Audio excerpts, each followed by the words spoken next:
Hey everybody, it's MedTech67. Today we are here on this is a 2018 Ford E350, but realistically the E350 hasn't really changed much from 2008 all the way up to 2021, where they changed a few things, but a lot of this is still the same, so it'll be even relevant on those. We're dealing with the issue of the HVAC vents switching between defrost and blowing in your face. This especially happens when you have to get into the gas pedal while you're going up a hill. You'll notice it switches to defrost, and when you got on top of the other side of the hill, you let off the gas, all of a sudden it starts blowing in your face again. That right there, 100%, anybody who's worked on A350s for any amount of time can tell you that's a vacuum leak. And they all have the same vacuum leak in the exact same location. So today is going to be one of those rare occasions that I'm going to show you how to fix something not according to manufacturer specifications. A lot of people would call this a jerry-rigging. I call this a product improvement, and Ford should honestly make a kit to do this because this is sorely needed. They do need to do a product improvement on this. So what we have here is your blower motor evaporator core box, your blower motor assembly box, whatever you want to call it. This guy lives up underneath your dash, or up underneath your firewall here. This is where your blower motor goes. This is your evaporator core. This bolts directly to the firewall. As you can see, there's a lot of distance from here to here. Well, this guy lives, if this were a cross section, right here. And the problem child that's causing you your woes is this guy right here. Okay, this is a vacuum reservoir canister. And what it does is it provides a reserve of negative pressure for your HVAC controls. They're all operated by vacuum. This is supposed to supply a reservoir of it. It's also got a little check valve that lives right here, which I'll show you up here on the video. But its job is to only let vacuum get stored but not leak back out the other way that it came from. And it supplies, like I said, a reserve of vacuum. Well, these like to crack. In fact, the one I'm going to put up on the screen here, you'll see that it has a crack right here. The reason why they love to crack is they mounted them very poorly. This is a brand new part from Ford. As you can see, the little plastic rosette weld that they do right here, it's already broken from the factory, and it looks like absolute dog crap. But it's already broken, which means it's going to sit here and hang by this guy. But these apparently like to crack right there.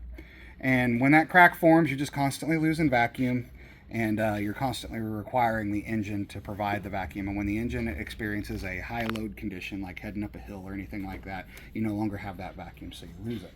What we're going to show you today is how to fix this issue without replacing this entire box, because it lives way up in there. The only way you're going to get to this and to replace it is maybe through the inner fender, possibly. I don't know, I've never tried it that way. But realistically, you're supposed to discharge the AC, remove the blower motor, remove the battery tray. You probably want to take off a few more items to get out of your way and pull this whole box out to replace it. Yeah, ain't doing that. That's not happening. It's not worth your time. So what I'm about to show you will replace the boxes. I'm about to show you here will replace two of the components there. This part number from Dorman, by the way, 47076. I believe Napa repops one of these too. Can't get these for some reason from Advance anymore. They show them discontinued. But Summit sold us a whole buttload of them, and Tyler bought like half of their inventory. But 47076, I promise somebody's out there still making this. If not, Jeff Bezos is making them on Amazon somewhere in a sweatshop in Bangkok, China. I don't know. In this component right here, there is a check valve. The little line provides the vacuum in, and this is the vacuum that you're pulling from it. So from your engine is going to go to the little line, and this is going to go to your HVAC, and there's already a check valve built in here. If you end up installing one of these and now nothing works, reverse your lines. You installed it backwards. It's no big deal. Like I said, this is a vacuum canister, which is bigger than that one from Ford, has a little bit more reservoir capacity, and it's a check valve all in one.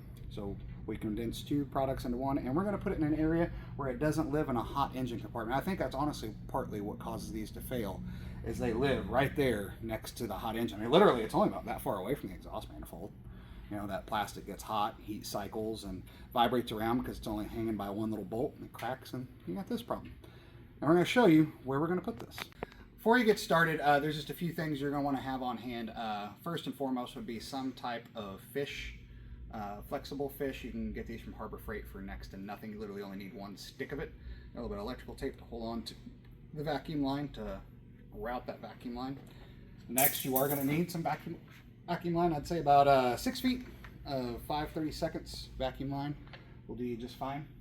You are, of course, going to need the vacuum canister that we're replacing it with, part number 47076 from Dorman. You can cross-reference that to a Napa part number. I recommend you get you some clamps of some type. They can be little tiny worm clamps. These are little pinch clamps from Amazon. They come in a full variety of sizes, and some pinch clamp pliers. Other than that, the only other tools that you're going to need are a 13 millimeter, an 8 millimeter, a 7 millimeter, some ratchets and extensions. That's all you have to get that battery out of the way, get the battery tray out if you want, and route that hose. So the best way to do this is to remove your glove box. It gives you so much more room that way. You don't necessarily have to. I know I've installed plenty of these without doing it, but for camera's sake, we'll go ahead and remove the glove box. It's really easy to do. You have, let me turn my headlamp on here. These right here are 7s. You have 4 of them in each corner. Then you have 2 7s right here on the latch. And you need to remember there is a power port in here. So when we remove this, you want to be careful not to yank the wires out, and we'll unclip that power port. Fair warning right now, those connectors and those power ports from Ford were designed in 1980 something, and they're an absolute pain in the butt. So we're going to go ahead and take these out. Hold them with some clips. So when you pull, just give it a brief tug there. You got 3 white clips right here. There goes all the change on the floor. And then here is that power port that I was telling you about. Like I said, some of these. Alright, so this black vacuum hose here, you can see where it comes in through that black plastic piece right here. That is right here. And it's got a little T that splits off from it, and it comes right up into that port here. You may have been able to see that on the video I showed you where that's cracked.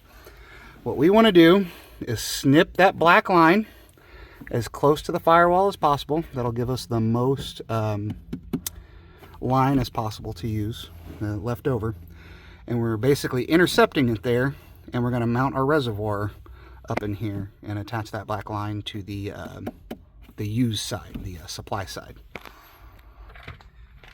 I can already hear the skeptics in the comments section right now. Where the hell am I supposed to put that? I'm not just taping that up and having my passengers kick the hell out of it. You're right, you shouldn't do that, although I've seen it done plenty. Should not do it that way. What you need to do is you need to get you one of these kits from Harbor Freight. If you work on cars, trucks, planes, trains, automobiles, adult marital aids, anything at all, you should own one of these. Everything nowadays is held together with clips like these. This is just a basic kit. It might not have the exact one you need, but it will be useful for us here in a second. But I'm telling you right now, from one mechanic to another, don't touch a thing. Don't work on anything in your shop without having one of these handy. I promise you'll need them one day. There is a spot down here. There's already pre-drilled holes. You don't have to drill a hole here for this to mount. And it's up, it's out of the way. You literally cannot kick it. And I'll show you where that goes. But we're going to take that black line off. We're going to use a little bit of 5/32 vacuum hose to attach it.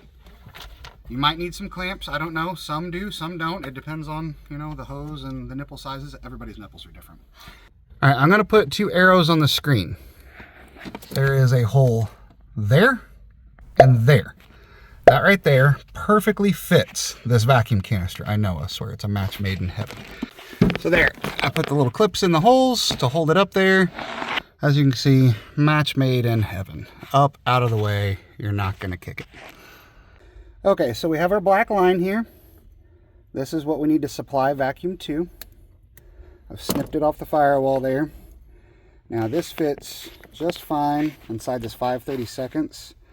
You could use some super glue, you could use a little clamp, you could use RTV, you could use baling wire, you could use bubble gum, I don't care. Use whatever you want. Tighten up this connection here. I'm going to use a clamp. I know some of my viewers are fellow Krankenwagen technicians like I am. I recommend you get one of these little kits. SUR&R makes them. This is their tools. This is just replacement clamps. These are great for fixing oxygen leaks. I'm going to find the clamp size that best fits. Now it's going to be this one. But shove that hose plenty far in there and clamp down on her. Alright, got a nice positive vacuum connection there. Now we're going to use this rubber hose to connect to the supply side of that vacuum canister, and then the actual vacuum supply side, not the side from the engine. And then we'll run the other one up to the engine. And I can already hear the questions. I'll show you. There's several different ways we could do this. All right, so I've installed the line to the reservoir from the HVAC controls. You can go ahead and pull that out. That's fine. From the HVAC controls to a little vacuum canister. Like I said, it's got a check valve built into it. And I've got a vacuum source. It's an engine right here. This is my engine. It's just a vacuum pump. It's a medical suction pump, but disregard that. So you kick the key on real quick. We're going to turn the blower motor on. 4 clear, 933. You can see right now we're blowing through the dash, not through the vents. So I'm going to supply it with some vacuum.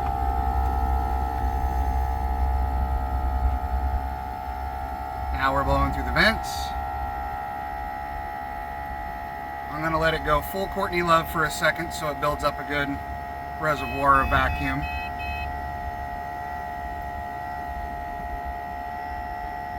Wait for the motor to change pitch.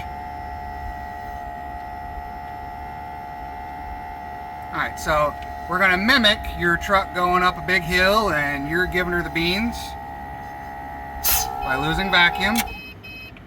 And as you can see, we're still blowing through our vents.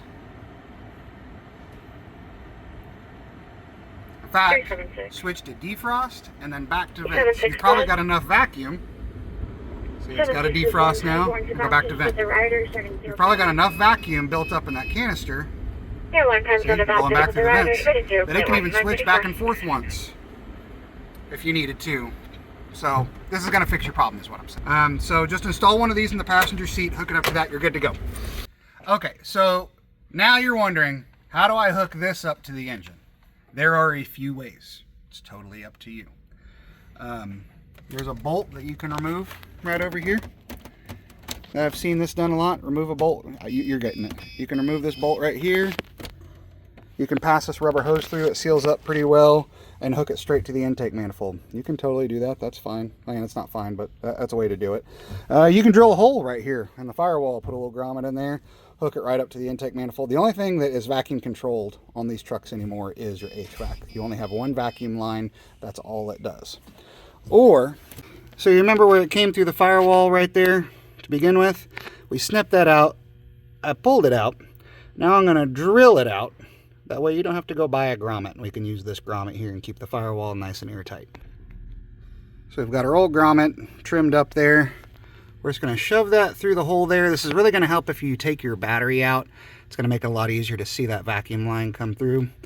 But we're just shoving that through and plugging that up. Can't really videotape because it's such tight quarters, but that's what we're doing. I'll show you the finished product here in just a second.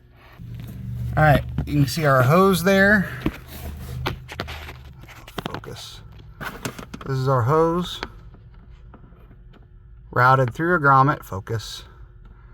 Through a grommet, goes up to our vacuum canister there. Our supply line comes from our vacuum canister over to the HVAC module. Damn near looks factory. It's better than factory actually. We just used a flexible fish to pull the vacuum line through from that hole that was previously there.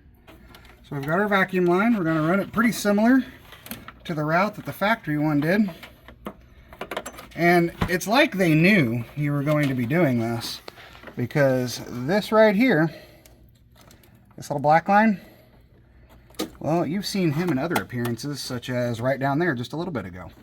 If I were to undo that tab right there and pull it, it would come straight out because that's the guy that we cut. So if we just simply pull that off, snip that guy on there, we're good to go. You should have If you don't have your AC like this one does, you should have just a union here, because this is where they factory put the rear AC option. But that's where that goes. We'll secure this up nice and tidy like. Well, let's go check it out. We'll fire it up and make sure it works. Crank her up. Hopefully she'll start on that one battery. Alright, so we started it up so our engine can pull vacuum. Go ahead and switch it over to front vents. That's off. There we go. And now, just to prove we've legitimately solved this problem, shut the truck off, turn the key on. To mimic what you were having going up a hill, loss of vacuum from the engine, engine's off. There's no vacuum, and hey, you're gonna make me lose my vacuum. We could sit here for a while. We're not gonna lose vacuum. So now we have a new vacuum canister. It's nice and secured, up and out of the way. Don't have to worry about kicking it or anything. We didn't have to drill one single hole except through that grommet to get that hose to go through. Our firewall is nice and airtight.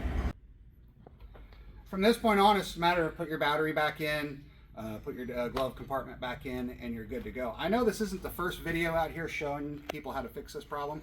I think it's one of the first videos that shows very well about why it's a problem. And I like fixing it this way better because you didn't make any new holes in the vehicle. Your firewall is still nice and airtight. It's a little bit more of a pain in the butt to route that wire up through there. You're really going to need some type of flexible fish to get it through there because there's almost no access to where that hose comes through. That's honestly the hardest part of this whole thing, is getting that hose up through the firewall. But it uses the factory routing locations, the factory supply line. The only other place I would check, and I'm going to show you this real quick. I'm going to use this fish as a pointy stick. Right here, you see that red line, right? That is your vacuum supply line. That is the line that we just hooked to. And this big rubber thing's got a little plug right there, and it connects right there. This guy is known for getting a lot of oil and stuff built up and that connection loosening off and it falling off the air horn. If you've done this fix and you have this problem come back, 99.9% chance this is your problem right here. It felt right off of the intake air horn. So just clean it up. It's got oil on it both sides. Clean it up really well and put a clamp right here and put it back on. You'll be good to go. It's a piece of cake to fix. I hope you guys find this useful. Like, comment, subscribe, and we'll see you on the next one.